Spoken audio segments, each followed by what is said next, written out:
अस्सलाम वालेकुम। 1 दिसंबर नया महीना शुरू हो रहा है। 1 दिसंबर की कॉल लेकर आपके साथ हूँ मैं।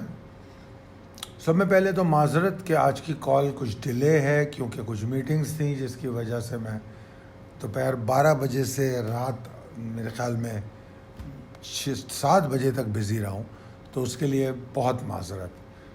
अच्छा जनाब, आज के सेशन को रैप अप करते हैं। कल मैंने एक उम्मीद दिलाई थी कि ऐसा लग रहा है कि मार्केट थोड़ा और परफॉर्म करेगी, बेशक बुलिश तो नहीं होगी मगर कुछ और परफॉर्म करने की पोजीशन में आ सकती है। और मैंने ख़ास तौर पे ये भी कहा था कि प्री ओपन में प्रॉफिट टेकिंग भी की जानी चाहिए क्योंकि माल दोबारा मिल सकता है। और मार्केट का आगाज़ 42,405 जो कि इंडिकेटेड लेवल था कि इसके ऊपर ट्रेड करेगी तो मार्केट परफॉर्म कर सकती है और वो 600 एरिया को टारगेट करेगी, 650 को। तो मार्केट ने उसके ऊपर आगाज़ तो किया मगर जो टारगेट दिया गया था वहाँ तक नहीं पहुँच पाई।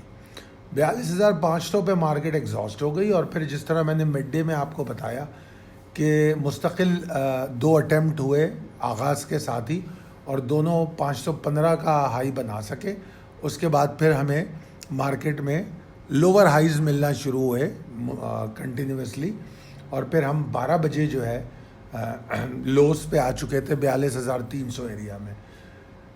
फिर उस दौरान 11 बजे आपको मिड डे दे दी गई थी जिसमें बताया गया था कि 42,223 का बाकी रहना ज़रूरी है अगर कुछ छोटी मोटी रिकवरी होनी हो।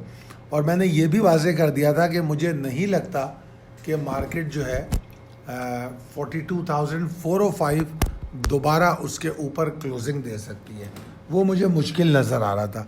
और फिर हमने देखा कि मार्केट जो है 42,405 तक नहीं जा सकी और वो क्लोज़ हो गई 42,348 पे, 405 के ऊपर नहीं क्लोज़ हो सकी। अच्छा, दूसरी इसमें अहम बात ये भी थी कि आज आगाज़ के साथ ही वॉल्यूम बहुत कम थे और ये तो जो आपको थोड़े बहुत वॉल्यूम नज़र आ रहे हैं वो तो मरून मिन्नत है आखिरी 1-1.5 घंटे के जिसमें हमें 1.5 करोड़ का वॉल्यूम मिल गया, वरना मेरे ख्याल में वॉल्यूम बहुत ही कम थे। अगर मैं देखूं तो अभी 2 हफ्ते पहले हमें मंडे के दिन एक बार ऐसे वॉल्यूम मिले थे जो आज हमने एक्सपीरियंस किए हैं। एनीवेज, मार्केट मिनिमम लॉस यानी कि 25 पॉइंट के लॉस के साथ बंद हुई और वॉल्यूम कल के मुकाबले में 26% कम रहे। चलते हैं अगले स्लाइड की तरफ। प्रिसाइज लेवल टेबल अपडेटेड है। Possibilities and strategies as per technical chart, कोई बड़ी तब्दीली नहीं है। सब में अच्छी बात तो यह है कि इन तमाम तर मुश्किल हालात के बावजूद नवंबर हमने 1,084 पॉइंट के फ़ायदे के साथ बंद किया है, तो ये एक अच्छी बात है। और दूसरी अच्छी बात यह है कि नवंबर के महीने के जो फॉरेन इन्वेस्टर पोर्टफोलियो के नंबर हैं वो भी काफ़ी अच्छे हैं। लोकल और फॉरेन इन्वेस्टर्स की हमें इन्फ्लोज मिली हैं। और दूसरी अच्छी बात जो मैं आपको बताऊं वो ये है कि ये मुसलसल तीसरा महीना है जो इन्फ्लोज के साथ क्लोज हुआ है। सितंबर में इन्फ्लोज थी, अक्टूबर में थी और नवंबर भी इन्फ्लोज में बंद हुआ।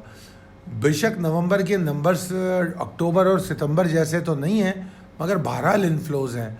और इस साल में यहाँ अगर हम देखें तो तकरीबन ये 5वां महीना है इन्फ्लोज का, क्योंकि जनवरी और जुलाई में भी हम इन्फ्लोज देख चुके हैं। ठीक है जी, तो ये तो ओवरऑल सिचुएशन रही है, तो ये एक मुस्बत बातें हैं मार्केट की। अब टेक्निकली अगर हम देखें तो ये चीज़ें इन्वेस्टर कॉन्फिडेंस पे भी पॉइंट करती हैं कि जो नंबर्स हैं फॉरेन इन्वेस्टर्स के और मार्केट ने जिस तरह 1,084 पॉइंट का इजाफा इस महीने रखा है और जिस तरह बॉटम सिक्योर करने की कोशिश की है बावजूद लो वॉल्यूम के, मुश्किल हालात के, तो ये तो सारी मुस्बत बातें हैं। अब आगे ये क्या हो सकता है उसमें यह है कि कल बुल्स कम बैक हो सकता है और वही लेवल है 42,445, 405, इसके ऊपर नए वॉल्यूम जनरेट करने होंगे। आज जैसे वॉल्यूम होंगे तो फिर वो 500-550 पे एग्जॉस्ट हो जाएगी, वो फिर कोई मसला हल नहीं होगा। जिस तरह आज वॉल्यूम कम थे, अगर ऐसा हुआ तो फिर मार्केट टारगेट अचीव नहीं कर सकेगी। मैंने कमोबेश वही टारगेट आपको आज फिर दिया है कि कल अगर मार्केट 42, 445, 405 के ऊपर ट्रेड करती है तो 42,650, 680 को दोबारा टारगेट कर सकती है, दोबारा उसकी तरफ जाने की कोशिश कर सकती है। और एग्जॉशन की पॉसिबिलिटी जो है वो 43,225 के ऊपर है। अगर मैं ओवरऑल लुक देखूँ मार्केट का कि मार्केट के अंदर तेज़ी कहाँ से पैदा होती है, तो जनाब वो तो सीधी बात है 43,142 का लेवल है, इसके ऊपर मार्केट ट्रेड करेगी तो मार्केट के अंदर तेज़ी आ जाएगी। और जनाब मंदी इस्टेब्लिश कहाँ हो सकती है, अगर मार्केट 41,888 के नीचे रुकने लगी तो फिर आप समझ लीजिए कि मार्केट मज़ीद कुछ टाइम लेगी रिकवरी में, इसमें मंदी का आगाज़ हो जाएगा। ये तो थी possibilities and strategies for coming session. अब हम चलते हैं अपने अगले सेगमेंट की तरफ जिसका नाम है योर फीडबैक मैटर्स। इसमें हम बात करेंगे उन कमेंट्स की। सब में पहले शाह साहब का कमेंट है, वो कहते हैं कि आपका गुस्सा सियासी शख्सियात के बारे में 100% दुरुस्त है। मैं इसको अप्रिशिएट करता हूँ कि हमारी नेशन और PSX इन्वेस्टर को ज़रूरत है एक ऑनेस्ट ओपिनियन की, ऐसे लोगों की, आप जैसे लोगों की। You are an asset for us, lot of prayers for you and your family from South Korea. Shah साहब अल्लाह ताला आपको बहुत अच्छा रखे। जब कोई मुझे दुआएं देता है, मेरी फैमिली को दुआएं देता है, तो मैं हाथ जोड़ के आप लोगों के लिए दुआएं करता हूं कि दरअसल हम इंसानों को सब में ज़्यादा अगर किसी चीज़ की ज़रूरत है तो अल्लाह की तरफ से आसानियों की और उसकी रहमतों की। तो ये दुआएं आपकी जो हैं मेरे बहुत काम आएंगी। मैं आपका बहुत शुक्रगुजार हूँ, आप तमाम लोगों का जो लोग मेरे लिए हर रोज़ दुआएं करते हैं। एडी गुल साहब कहते हैं, भाई I agree that we need to learn market behaviour before we invest, but we also sometime have to see 800 point lose can also bring opportunities to buy good stock on cheaper price. बिल्कुल दुरुस्त बात है, इसमें कोई इनकार नहीं है। यही वजह थी कि हमने कहा कि फंड हाथ में रख के चलो, पूरी एक्यूमुलेशन मत करना, 30% की जगह छोड़ देना, क्योंकि पॉलिटिकल इनस्टेबिलिटी कभी भी कोई वॉलेटाइल सिचुएशन पैदा कर सकती है। और मज़ेदार बात ये बताऊं मैं आपको कि अगर किसी ने मेरी इस बात को समझा है, चाहे वो मेरा मेंबर हो या मेरा व्यूवर हो या यूट्यूब का व्यूवर हो, तो जो माल उसने उसमें ख़रीदा है वो माल बेच भी लिया होगा प्रॉफिट में, अब दोबारा 30% कैश लेके बैठा होगा। तो मैं तो इस तरह के काम को पे बिलीव करता हूँ। मैंने कभी बड़े बड़े टारगेट्स नहीं दिए, बड़ी बड़ी उम्मीदें नहीं दी। अच्छा, अब उसके बाद आपने सवाल किया है ARPL के बारे में और एबर्ट के बारे में। वो आपके पास 8% प्रॉफिट पे है। अच्छा, पहले ARPL को देख लेते हैं। एक स्टॉक बोला करें सर, दो स्टॉक बड़ा मसला हो जाता है। सर मैं ARPL के फंडामेंटल्स के बारे में अपडेटेड नहीं हूँ अभी, मगर मैं ये कह सकता हूँ कि टेक्निकली ARPL को 545 से लेकर 525 तक जमा किया जाना चाहिए। अगर आप इस एरिया में जमा करते हैं इसको तो ये एक अच्छा वो होगा और फिर होल्ड करना चाहिए।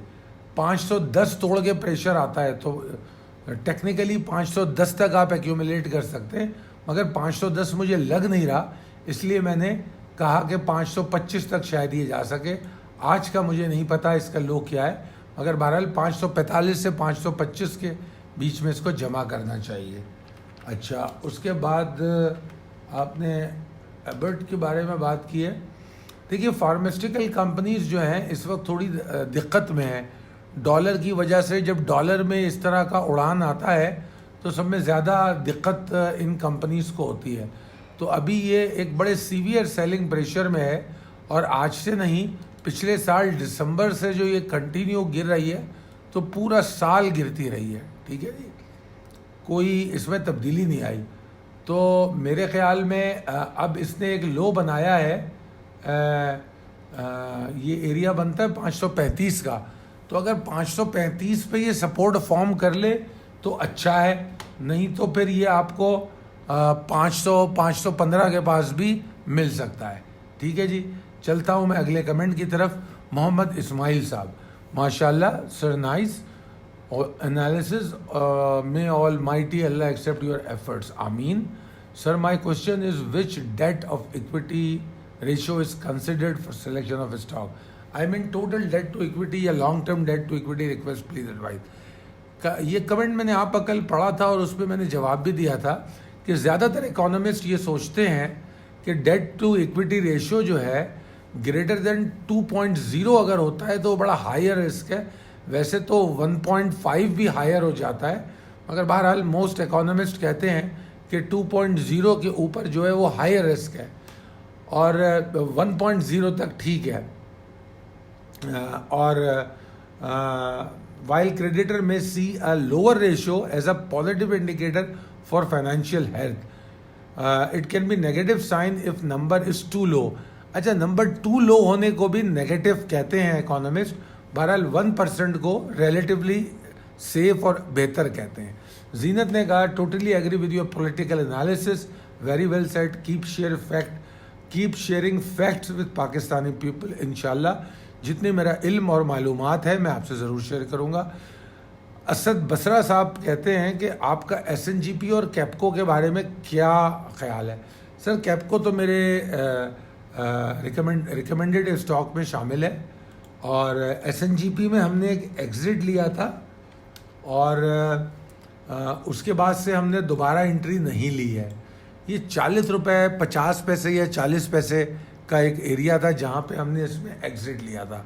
उसके बाद अभी एंट्री नहीं ली है, मगर अगर आप मुझसे पूछते हैं तो मैं कहूँगा कि 38 रुपये के पास इसको देखना चाहिए कि क्या ये सपोर्ट फॉर्म कर रहा है.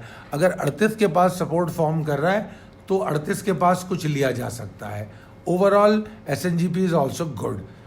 उसके बाद राठौड़ साहब कहते हैं जनाब मैं टोटली एग्री करता हूँ, nothing wrong with calling people a spade.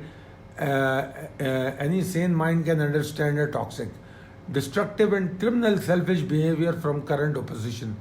बिल्कुल दुरुस्त सर. मैंने जिस तरह कल मिसाल दी थी, खुदा न ख्वास्ता किसी के घर में कोई दिक्कत आ जाए तो वो थोड़ी देर के लिए अपना गुस्सा, अपनी आपस की लड़ाइयाँ भूल जाता है और अपने घर को बचाने में लग जाता है. बदनसीबी मेरे मुल्क की ये है कि सिंस 47 से हमने कभी भी ऐसा नहीं किया कि मुल्क पे आने वाली मुश्किलात में. मैंने आपको कल मिसाल दी थी कि अगर मैंने पाकिस्तान में कोई बेहतरीन मिसाल देखी थी तो वो 2005 वाला जो 2005 नहीं किया था, वो 2005 ही था. 2005 वाला जो वो था ज़लज़ला, उसमें क्योंकि कराची में मैंने उस वक्त मैं 2005 में उसी वक्त मैं पाकिस्तान आया था. वो मेरा जिस मंथ में पाकिस्तान आया था मेरे आने के कोई 5-10 दिन बाद ही वो ज़लज़ला आया था.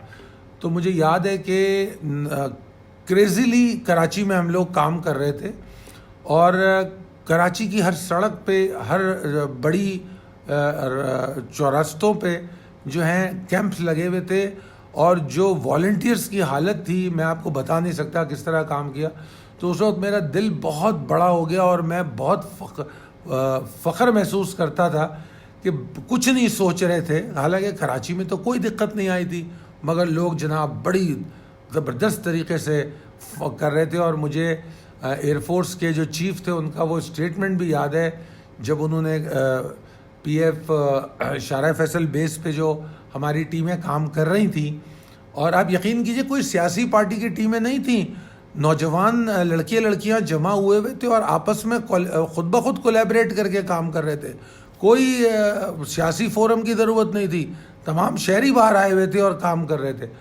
तो एयर चीफ ने कहा था कि हमें जहाज़ कम पड़ रहे हैं कि हम आपको जो है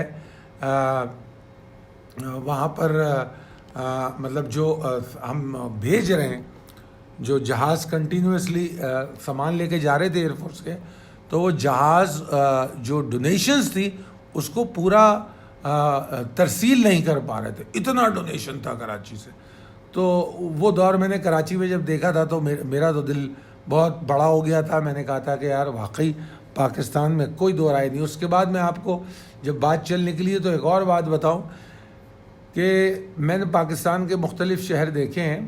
तो मैं एक हैरानकुन बात बताऊं आपको, क्योंकि मेरा हस्पतालों से बड़ा गहरा ताल्लुक़ रहा है. मेरा बेटा बीमार रहा था तो मैंने 2 साल अस्पतालों में काटे। तो आई केम टू नो एक और बड़ी हैरान कुन बात मैं आपको बताऊं कि कराची के अंदर इतने फ्री इलाज होते हैं, इतने अस्पताल फ्री इलाज कर रहे हैं। और कराची में एक हॉस्पिटल है इंडस हॉस्पिटल, उसकी तो ये हालत है उसमें कैश काउंटर ही नहीं है। और वहाँ पर जिस तरीके से इलाज हो रहा है लोगों का, और मैंने लियाकत नेशनल, आगा खान, इंडस हॉस्पिटल और बड़े बड़े हॉस्पिटलों में देखा। और आप यकीन कीजिए खैबर पख्तूनख्वा, पंजाब, अंदरून सिंध, बलूचिस्तान, मैंने ईरान और अफ़गानिस्तान के पेशेंट्स का मुफ्त इलाज होता देखा है। तो इसमें कोई दो राय नहीं है कि पाकिस्तान के शहरियों का दिल बहुत बड़ा है और बहुत अच्छा काम कर सकते हैं।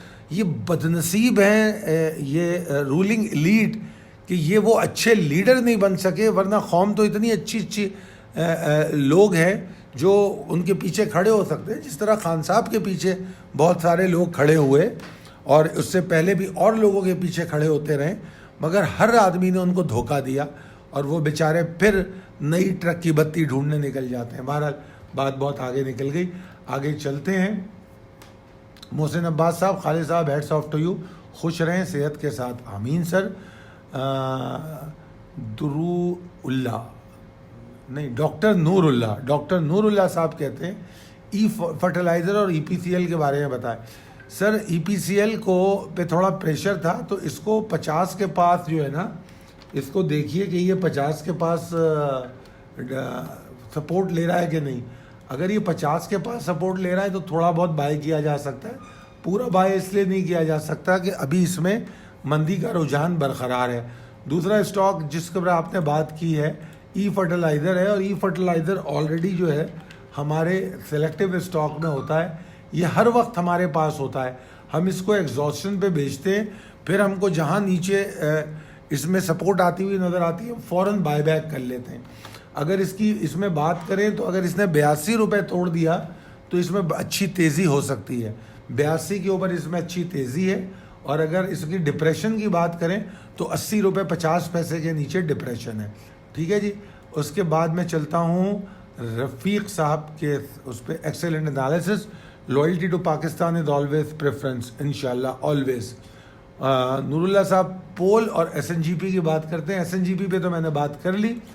पोल के हवाले से बात यह है कि पोल इस वक्त तमाम ऑयल स्टॉक जो हैं अच्छे परफॉर्मिंग पोजीशन में हैं, और मैं ये समझता हूँ कि अगर 418.75 के ऊपर होल्ड कर ले ये, तो फिर ये 425 तक तो जा सकता है। 423.60 से लेके 425 तक का टारगेट है।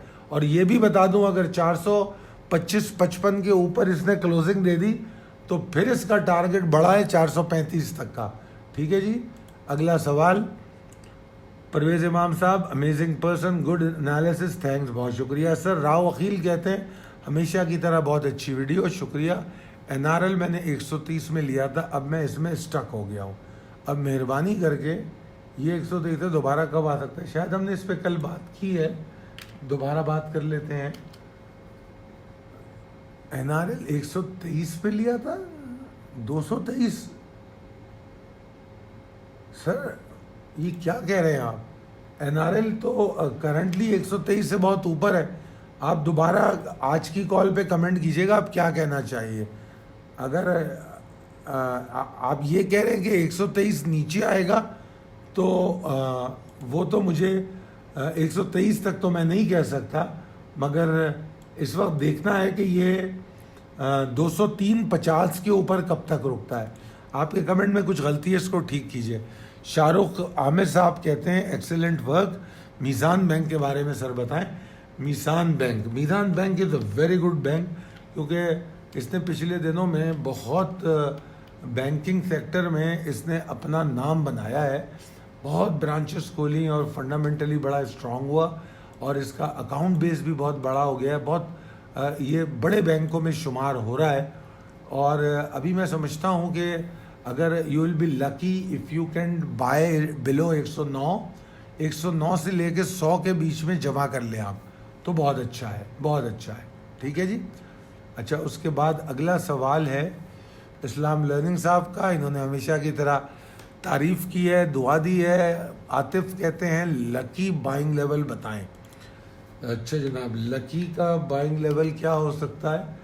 सर अभी तो लकी में ज़रा एहतियात करें, क्योंकि ये जो क्या नाम है इसका, ये जो आपका ये जो स्टेट बैंक पॉलिसी आई है ना, उसके बाद थोड़ा सीमेंट सेक्टर और स्टील सेक्टर पे दबाव है और पाकिस्तान में इंफ्रास्ट्रक्चर डेवलपमेंट रुकी हुई है। तो इसलिए सीमेंट सेक्टर जो है सिर्फ लॉन्ग टर्म के लिए अगर किसी को जमा करना है तो वो जमा कर सकता है। तो लकी भी अट्रैक्टिव लेवल पे है, तो इसमें कोई दो राय नहीं है कि 460 तक जो है 20 से 30-40% तक बाय किया जा सकता है और उसके बाद जगह रखी जाए, क्योंकि अभी ऊपर जाता हुआ इतना ख़ास कोई नज़र नहीं आ रहा, क्योंकि इसके अंदर एक प्रॉब्लम है 487 तक, मतलब जहाँ पे 472 से लेकर 487 तक ये एरिया इसके लिए तकलीफ दे। तो अगर यहाँ पर इसको रेजिस्टेंस मिलती रही तो ये बार बार नीचे आएगा। ठीक है जी। तो उसके बाद अगला कमेंट है, इनका नाम है अमान मेमन। अस्सलाम वालेकुम खालिद भाई, एवीएन 8170 पे बाय किया हुआ है, किस रेट पर सेल करना चाहिए? अच्छा जी, एवीएन 8170 पे बाय किया हुआ है। वैसे मैं आपको एवीएन को बताता हूँ।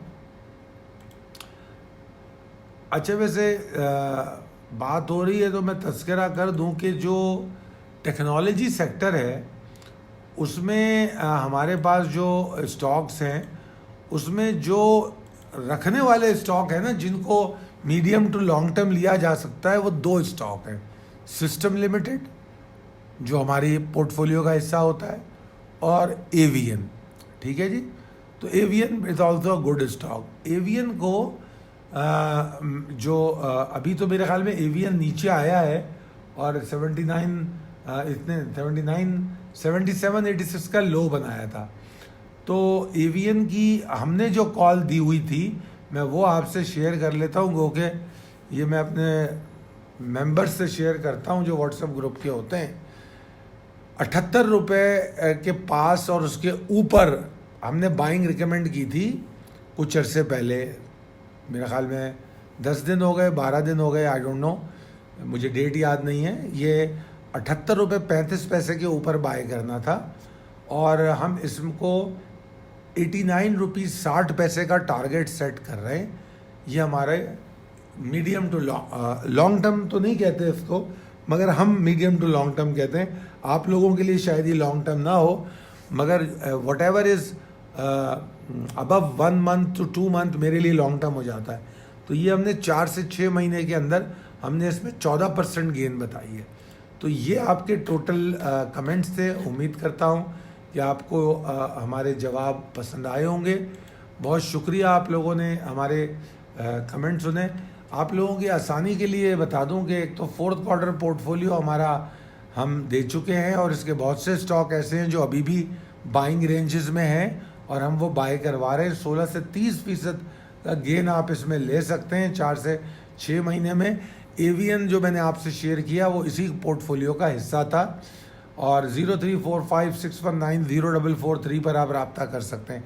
एक और आपसे खुशखबरी मैं शेयर करूं, अभी मेरे पास उसकी मुकम्मल मालूमात तो नहीं है, मगर मैं आपको बताऊं कि हम मुख्तलिफ़ शहरों में आपके लिए एक प्रोग्राम करने जा रहे हैं जिसमें हम आप लोगों को पाकिस्तान मर्केंटाइल एक्सचेंज और इन्वेस्टमेंट के जो आपके मसाइल और सवालात हैं उसके जवाबात बिलमुशाफा देंगे। तो मुख्तलिफ़ शहरों में हम आएंगे और आपसे बात करेंगे। तो जैसे ही वो फाइनलाइज होगा मेरा स्केड्यूल डिफरेंट सिटीज़ का, तो यकीनन मेरी टीम आपको फिर हमारी वीडियोस में बता देगी। बहरहाल बहुत शुक्रिया आप लोगों का। अल्लाह हाफ़िज़।